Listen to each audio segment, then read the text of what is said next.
Traders Podcast. Hey guys, Manja here at FX Link. Thank you for joining us on this week's Traders Podcast. Now, this is episode 2 of the Traders Podcast, and I'll be joined with my co-host, Offensive Neil Dube. Now, today we are going to go over the life of the founder of Bridgewater Associates himself. Guess who it is? Guess who it is? That's right, Ray Dalio. Now, Ray Dalio has achieved a whole lot more in his life, so we figured that in this podcast we cover his life, and we are going to include topics like his background, ranging from his early career, how he formed Bridgewater, and how he formed his management style, which enforces what he calls an idea meritocracy. So, for all of you who don't know who Ray Dalio is, let me quickly go through his background.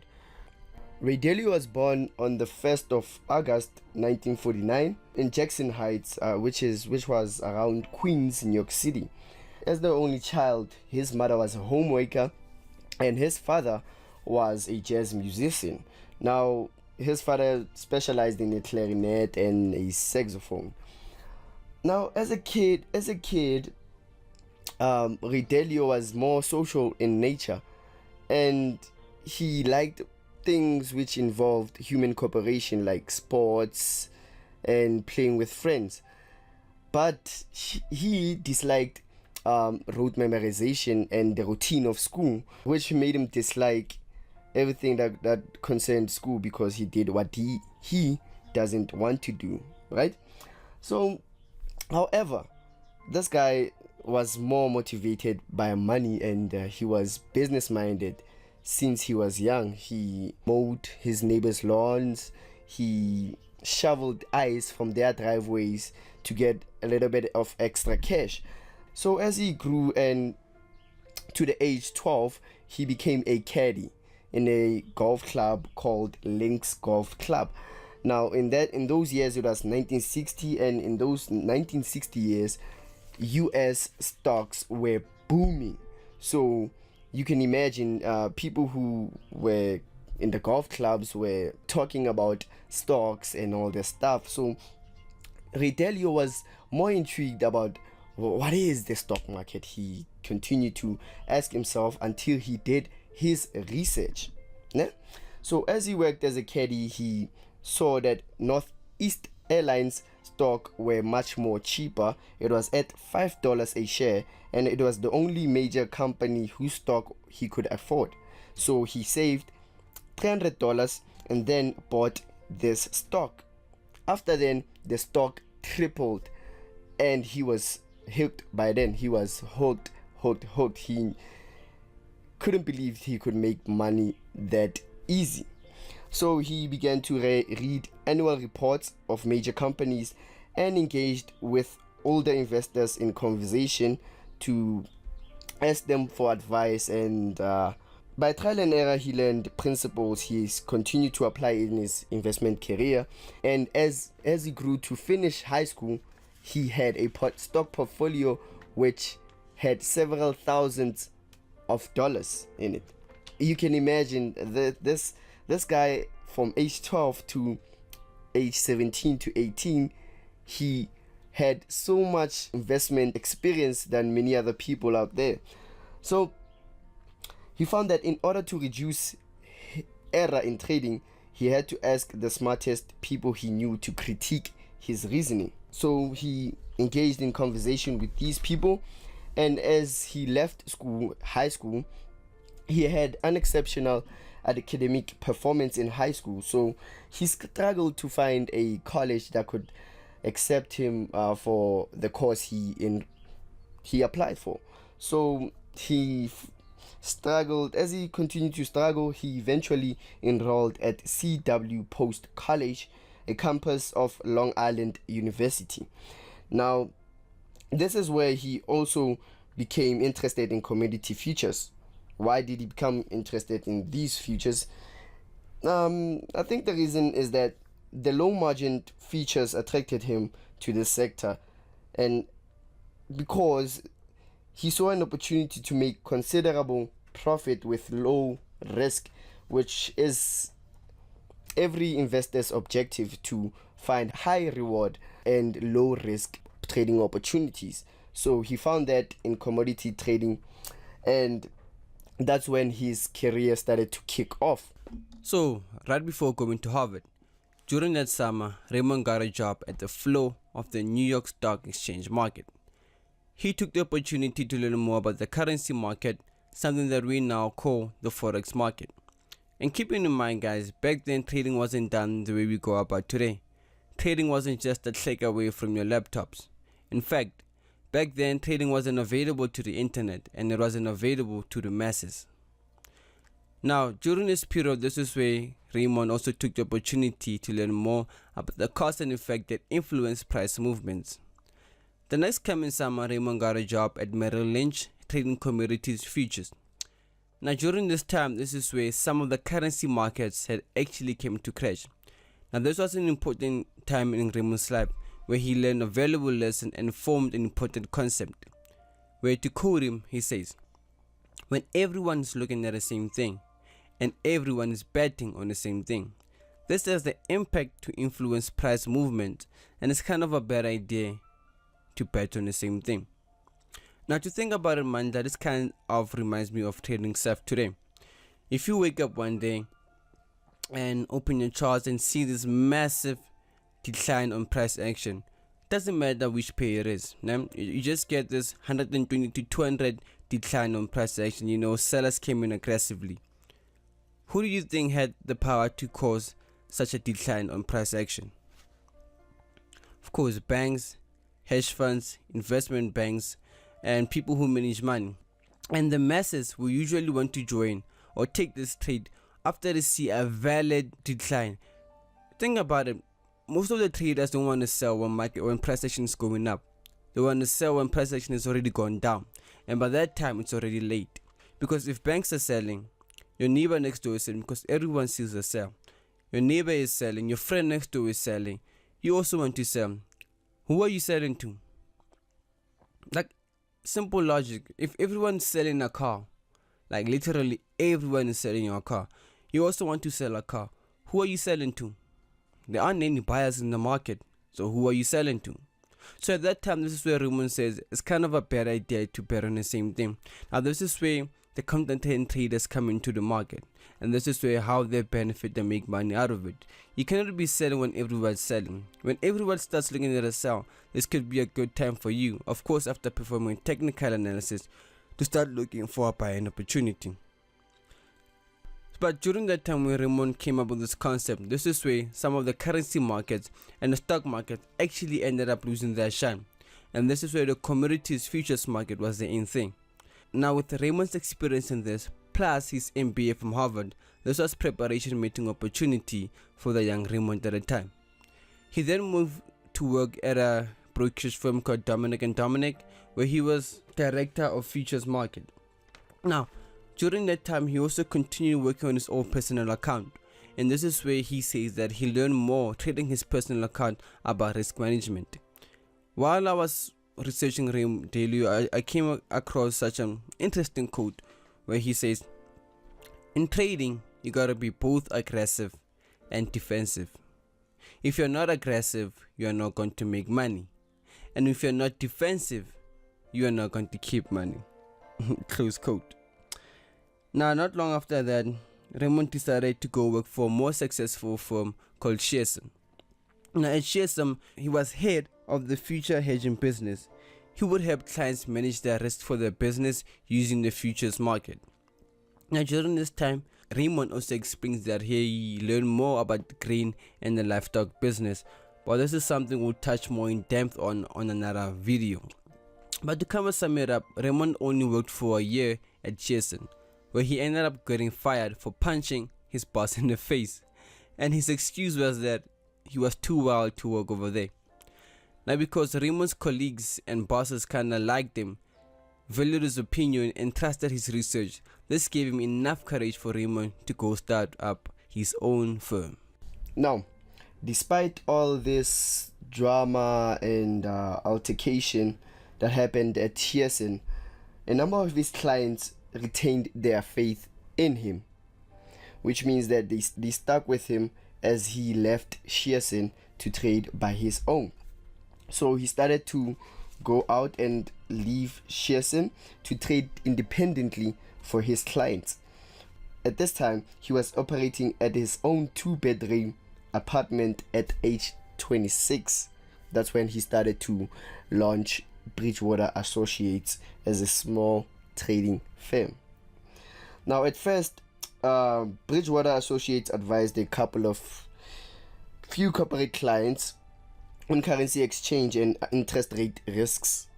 Dalio employs an investment approach called global macro, investing on a large scale around the world on the basis of broad systematic factors. He built Bridgewater by anticipating changes in currency exchange rates and inflation, commodity prices, and GDP growth in the world's economies. Now, this same strategy was evident in his deal with chicken McNuggets. So McDonald's struggled to make their idea of the McNuggets to come into fruition because they fear that there won't be any fixed rate of prices that they would buy the chickens with. Thus, they couldn't sell it at a fixed rate, and that was a huge problem by then. However, Dalio solved this problem with his approach of global macro. How did he solve it? Well, I think his quote would suffice as I read it. This is how he solved it. He says, "By knowing how many cattle, chickens, and hogs were being fed, how much grain they ate, and how fast they gained weight, I could project both when and how much meat would come out of the market and come to the market, and when and how much corn and soy meal would be consumed. Likewise, by seeing how much acreage was planted with corn and soybeans in all of the growing areas, doing regressions that showed how rainfall affected the yields in each of these areas, and applying weather forecasts and rainfall data, I could project the timing and the quantity of corn and soybean production." Now, basically, what Ray Dalio did there is that he didn't look at one aspect of this business, which is chickens.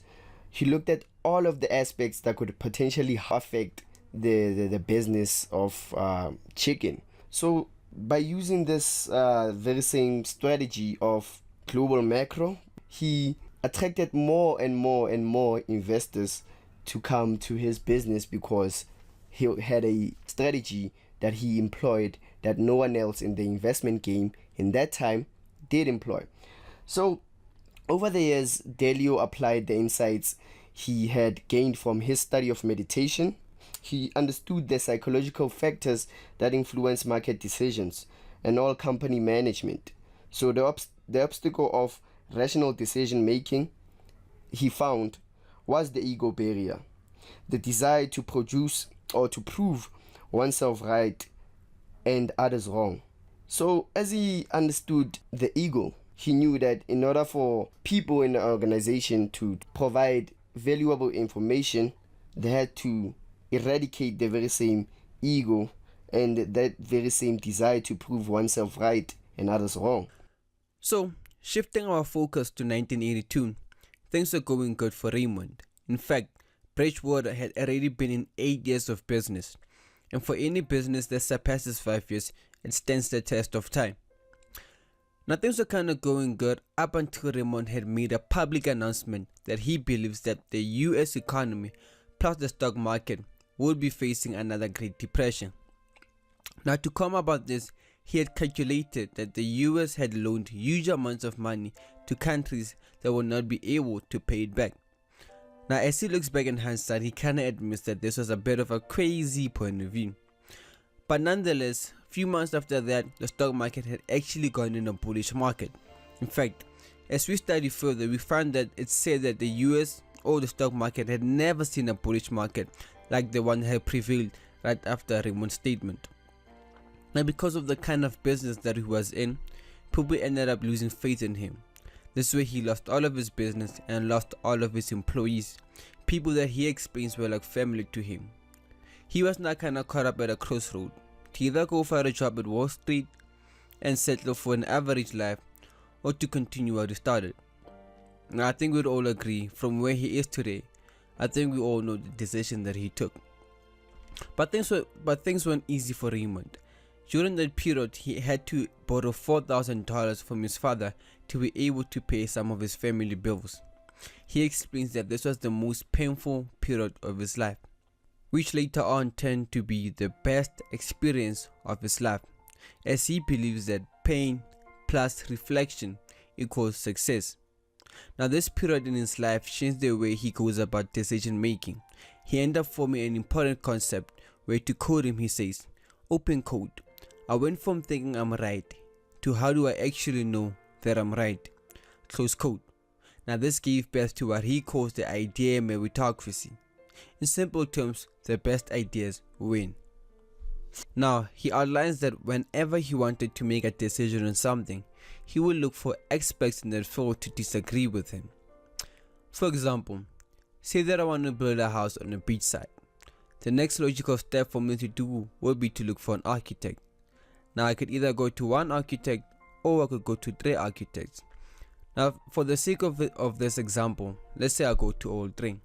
I get their opinions, their point of views, and eventually they all come to one conclusion, that I should not build a house on a beachside. Now, if I was to continue to build a house on a beachside, it would be a foolish move for me to do, because the experts said I shouldn't do it. But let's say that I go to all 3, they all show me their opinions and their point of views, and each of them come with different conclusions, and they kind of disagree with each other. Now, at that point, I could look at all 3's opinions, all 3 point of views, and form up one conclusion. He explains that the fastest way to learn something is to detach yourself away from it. Now, he explains all of this in depth in his book called Principles. He also created a model that comes in 5 steps. Number 1 being he believes you should have audacious goals. Number 2 is failure. Number 3 is principles. Number 4 is improving. And number 5 is back to goals. Now, to break it down from you, from number 1 to number 2, number 1 being audacious goals, meaning he believes that you should have big ambitious goals. Now, from number 1 to number 2, in between number 1 and number 2, between audacious goals and failure, there should be action. Once you have goals, you should act upon them. And of course, the first thing when starting something new is to fail with something. From number 2 to number 3, from failure to principles, between those two, there has to be learning. He believes that once you fail in something, you need to study and learn from it. And once you learn what happened, put it in principles and how you plan not to fail from it again. From number 3 to number 4, from principles to improving. He believes that once you form the principles, you should work upon them and improve yourself.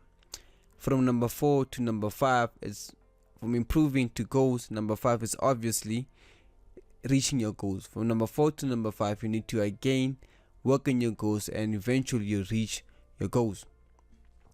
Now, he also believes that in order to be successful in the stock market or trading itself, you need to be an independent thinker. Now, the next step for him at Bridgewater was to hire a bunch of independent thinkers and allow them to have disagreements, but in a systematic way. He basically has this down in 3 steps. Number 1, he believes that you should put all your honest thoughts on the table.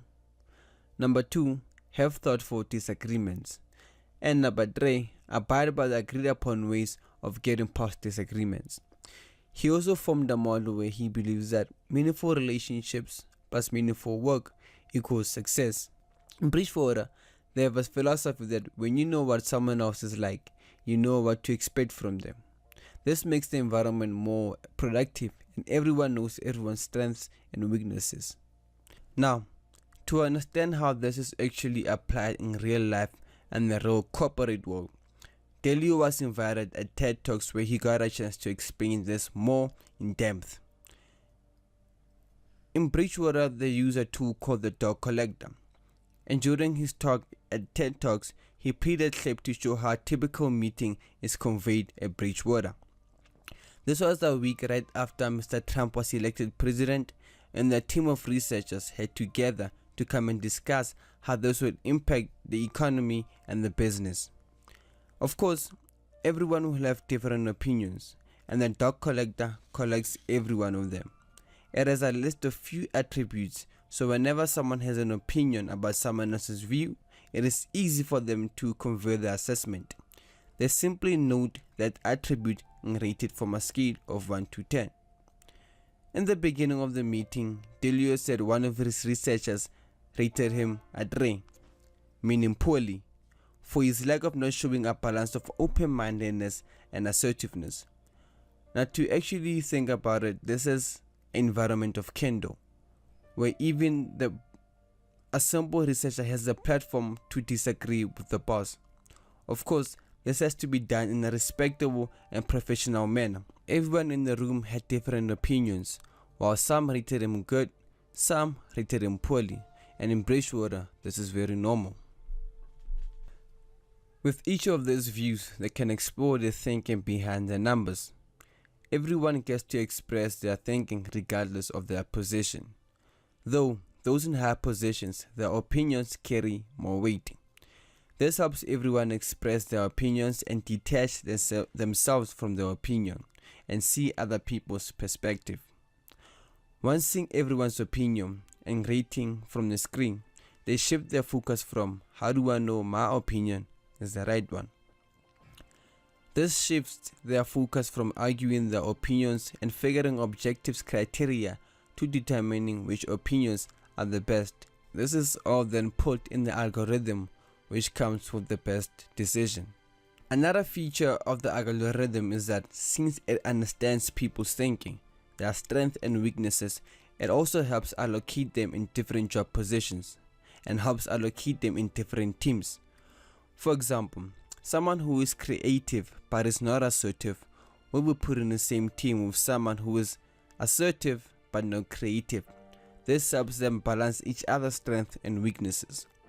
Now, as I try to detach myself from the podcast itself, weirdly enough, as I look back to the past 2 weeks from the first podcast on George Soros, we outlined that, we figured that after studying him, the one thing that made him very successful was his approach on the market using the reflexivity strategy. And this week, as we touched on Dalio, we learned that it wasn't really how he approached the market, but rather his management style. And this is what we're trying to help you see with this podcast. The niche that each trader has. And before I go anywhere, since we're running out of time, if you didn't catch the 2 weeks past podcast on George Soros, please make sure you go back and catch that podcast. Tell us your opinion, guys. Do you like this? If you liked it, hit the like button so we know you really like it and we can continue making more lovely podcasts like this. So for me, Offense and Mandla at FX Link, see you till the next podcast. Sure.